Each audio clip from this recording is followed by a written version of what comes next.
In this video, we're going to talk about trust again. This time, however, we're going to talk about it solely with respect to HR, or most with respect to HR. That's coming up right now.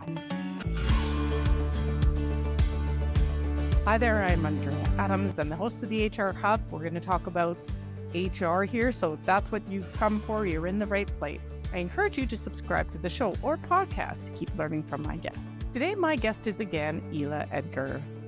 I was thinking about doing episodes on trust because I had been to a presentation which outlined the importance of trust for HR, and automatically Ila came to mind because she has a podcast called Trust on Purpose with Charles Feltman. He's also a coach, a former recruiter, so perfect for an HR show. Hi, Ila. How are you? I'm great. How are you doing today? Good. Okay, so let's just dive in right away.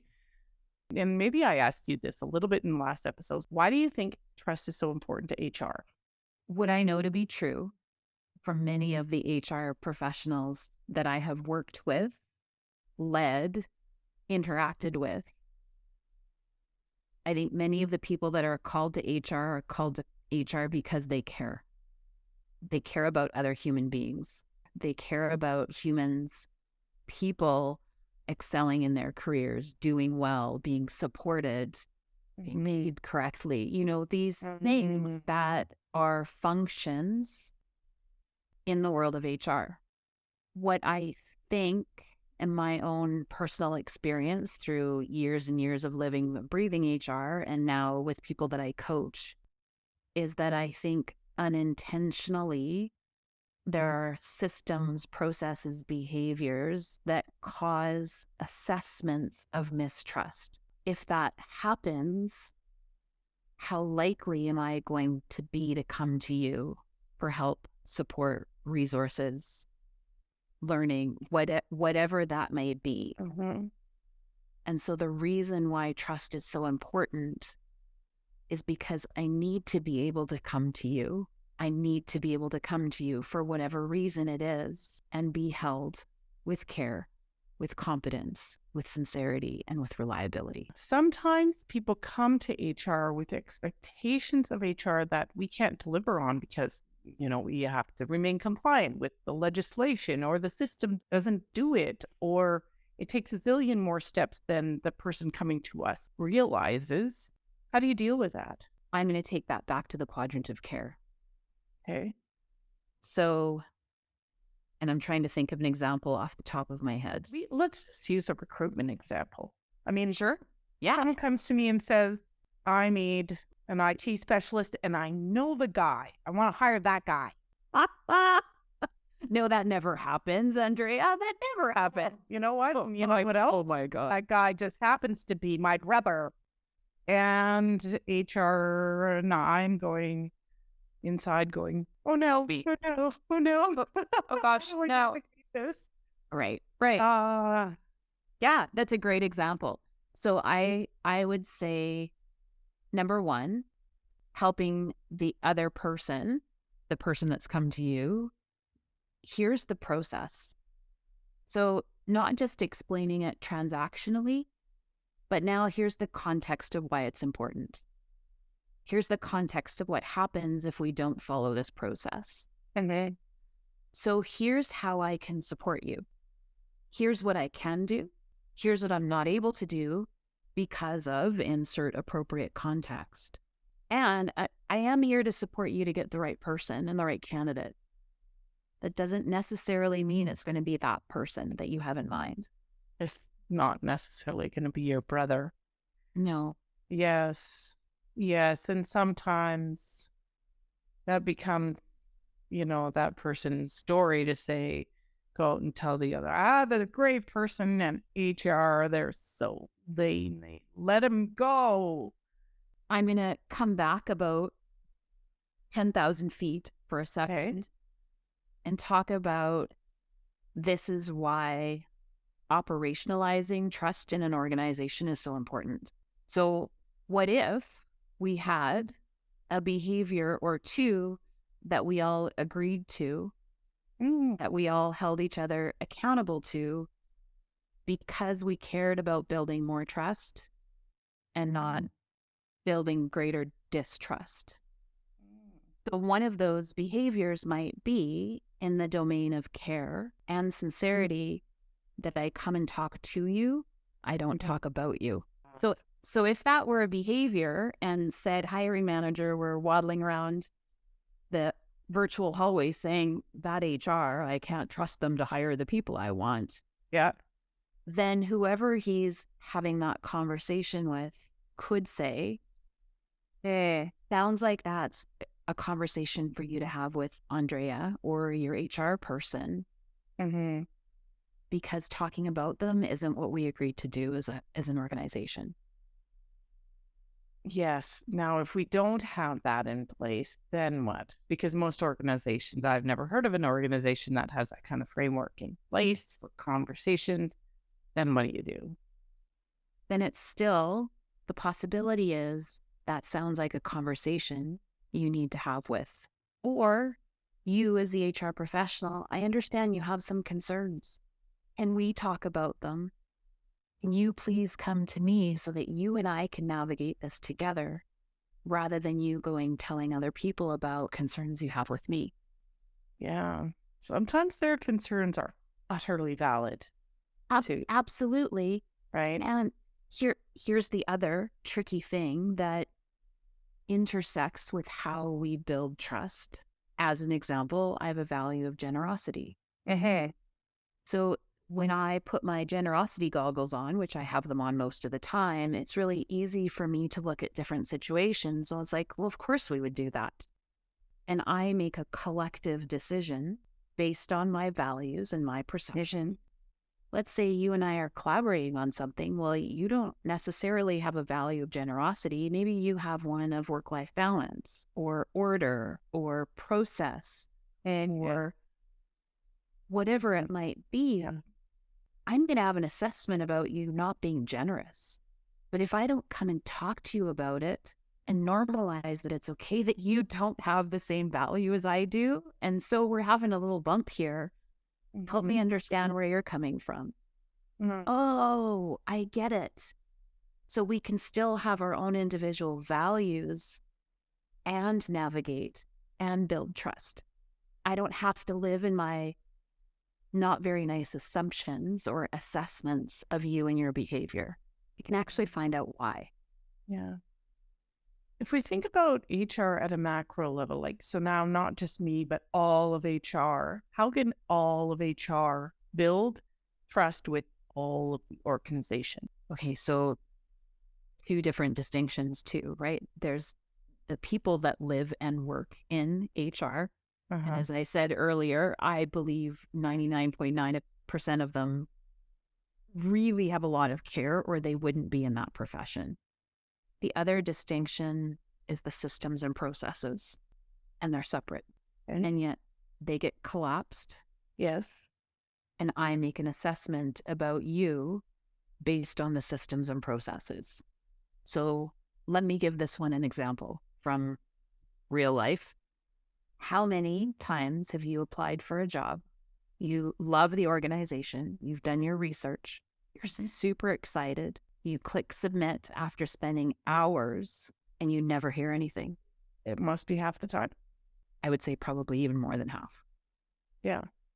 So now, as a person who really wants to work for you, I am making assessments about your organization and your trustworthiness based on a process that you very likely feel is effective and efficient from the in-house standpoint.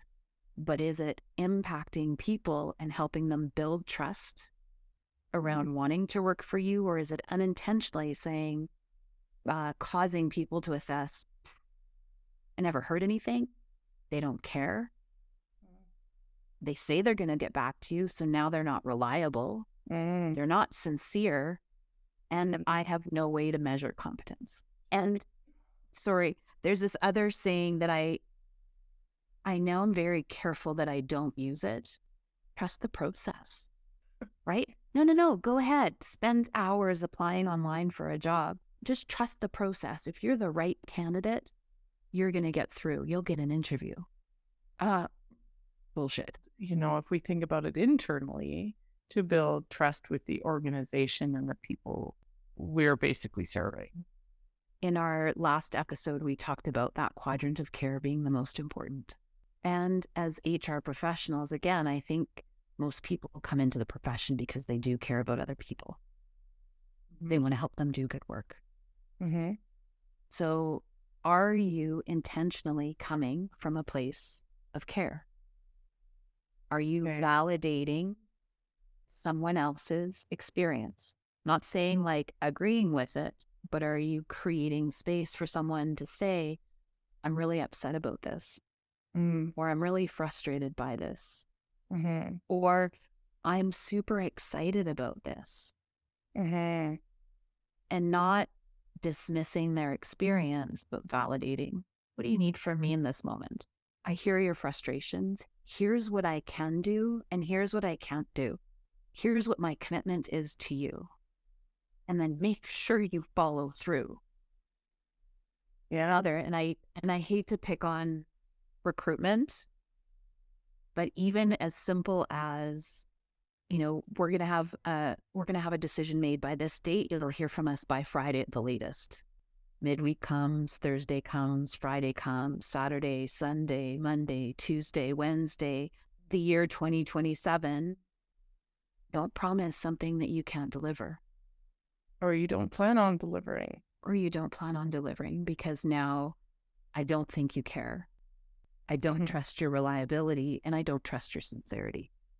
Okay, so if I want to think specifically about employees, how can HR build trust with employees while still, recognizing we are still delivering on the business? I mean, ultimately, that's why we're all there. We have to make sure the business is successful. Can I guess what I think you're going to say? Yes. Tell me. I totally want to know. Care? Yeah. And also start to normalize this language around trust. It's not difficult. Within 30 seconds, a minute, you can draw a box on your piece of paper in front of you. Say, here's what we're navigating. I think the breakdown is here. So maybe it's care, maybe it's reliability. Oh, you've applied for that job and you didn't get it. Let's take a look at the competencies required. Here's where you're strong. Here's where there's a gap. Let's you and I work on how we're going to close that gap. I can think how this applies to so many things. Like if you think about discipline, for example, and in, some organizations, it's a fact of life. It happens. And for some things, it has to happen. And that can cause the employee not to trust HR. But I do think there's even a way of navigating that within a trust framework. I 100% agree. I use this quote regularly, that accountability is kind because we care. If I didn't care about you or your success, I'd keep my mouth shut and keep working. So rather helping leaders, helping HR, how do we hold accountability from a place of care? So here's what I've asked you to do. Here's what you did. Here's the gap. How do we close the gap? What support do you need? Oh, you need to take a course on here. Okay, let's figure out how we do that for you. Now, we've had this conversation once before. You've committed to having, doing whatever. You've been committed to closing the gap or having the report on time or not displaying this behavior. We're here again. So what's getting in the way? What support do you need? And if we have to have this conversation again, there's going to be a different consequence. So I want to be upfront about what that consequence is going to be. Yes. It's trust. It's trust. It's hard, though. It's still hard. You have already mentioned a little bit, but I might give you an opportunity to do so again, how to talk about how HR can help promote trust in an organization. I would say for those that are book readers, read the book, The Theory of Trust. Yeah. I think even starting to build your own awareness about how your own behaviors either impact or unintentionally not mitigate, what's the word I'm looking for? Reduce trust. Yeah. Reduce trust. And so, again, our lovely Brene Brown, who we are is how we lead. Leadership starts with self. Okay. So am I clear and accountable of my own behaviors? Okay. And do I pay attention to how my behaviors impact other people? If we go back to that reliability quadrant, how I break my promises is just as important as how I keep them. Also, I want to circle back. I feel like I might have come off spicy or crunchy in that conversation, and that wasn't my intention. I want to make sure that you and I are okay. Yeah. So that do-over or circle back, or I feel like I wasn't present and I didn't hear you the way you needed me to hear you. And we have a do-over. Can you share with me again? Because I know this is really important to you. That's interesting. That explains some things for me. I've done that before, but just intuitively. And it works so well. And I'm like, I have no idea why this is giving me a framework for understanding why it worked so well. So I want to think about, and thinking about my audience and thinking about how I frame my entire channel, which is often for early to mid-level professionals, a lot of whom are moving through jobs fairly quickly, but even at a later stage, you're moving into jobs that you may not know how to do. How can we build trust when we aren't necessarily competent yet? Great question. And I'm going to bring it back to coming from a place of being a normal human being. None of us know everything about everything. Hey, we're not supposed to. Yeah. And yet we put this unrealistic expectation to say, like, I'm going to have this all figured out. I need to know what this is all about. Think about the mental, emotional, physical, every kind of energy that we waste spinning, trying to contain and show that we have all of that. Rather, how powerful, let's say I'm a new leader in a new area, how powerful to say, here's my background and history. Here's where I'm excellent. I've got this, I've got this, I've got this. This is my first time leading a team. I really need your support to make sure that I'm doing it the best way for you. My job is to support you. So I'm going to need your feedback. I'm going to need you to let me know when I do things that get in the way. Would you be willing to support me in learning how to be a better leader? And I'd be hard-pressed to find people that say, no, you're on your own. I feel like we can all think of that person, though, where it's like they resent, maybe it's a peer resent, they also bid for the job, didn't get it. And so there's some resentment. They actually are hoping that that person is going to fail. I can see that.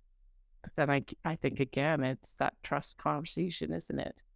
I know you bid for this position, and then it's important that we work together, et cetera, and have that conversation directly with that person. Yeah. And acknowledge that, I realize this is difficult because you wanted this job and I'm the one that got it. I would also take a couple of steps back, and that's where how the decline is done is as important in setting these two people up for success. So if it is clear and transparent why I didn't get it versus, we just chose a better candidate, that feels awful on the receiving end. So especially as an internal candidate, help me understand what were the competencies you were assessing me against. Where did I do well? And where is there a gap? And how do I close the gap? And I want to know that. I remember my many years of recruitment. I was called the queen of decline because I declined everybody. And you knew exactly why you didn't get the job. And never from a place of you're not good enough. Rather, here's where you did really well. Here's what we noticed. Here's the experience, the resource, whatever it was. Yeah. Here's where the gap was. And in order to come into a role like this, here's what you need to do. here's the experience we're looking for, or the education or the credentialing or the whatever it is, so that they can go, oh, now I get to choose whether I actually do that or not. Yeah, I feel sometimes that message from it's still hard to receive. What does so-and-so know about, like, let's say it's an engineering competency. Well, she didn't know anything about that. I clearly am the better candidate. Well, and again, if they're being open and vulnerable and sharing that with you, I really appreciate you feel safe enough to give me those comments and that feedback. I'd like to understand on how you're basing your assessment. And what do you think you actually know about this person? Because maybe you don't know everything that you think you know. And so again, driving it back to their accountability. Okay, I think I'm going to close off here with one more question. And it's an opportunity to talk about your podcast. But if someone else wants to learn more about trust and building trust, and this has resonated for them, where can they do that? I would say if you're a book reader, In Book of Trust is a fantastic book. I would say the podcast is more obviously conversational, and we actually unpack a whole bunch of different situations. We love hearing from our leaders, so you can email me if there's a situation that you would like us to unpack. Of course, confidentially. You can reach me at Ila, I-L-A, at bigchangeinc.com, or just reach out to me. I have lots of tools in my toolbox around individual trust. I love team trust. We have some assessment tools and ways to measure, and things that you can do with yourself to operationalize trust, start these conversations. Remember, I have a value of generosity. I know, I was going to point that out. No, it's more important for me that people start building trust than, oh, I wish that was a resource that was accessible. Well, guess what it is? And now we've said it out loud on your podcast. Oh, that's great. Thanks, Ila. That was so great. When I reflect on HR, I think we're breaking down at care. While we're able to convey that we care about the processes, we're able to convey that we care about our IT system or other rules, but we're maybe not conveying how much we care about the business outcomes. So I challenge you to reflect on that. I certainly will be. But that brings us to the end of this episode.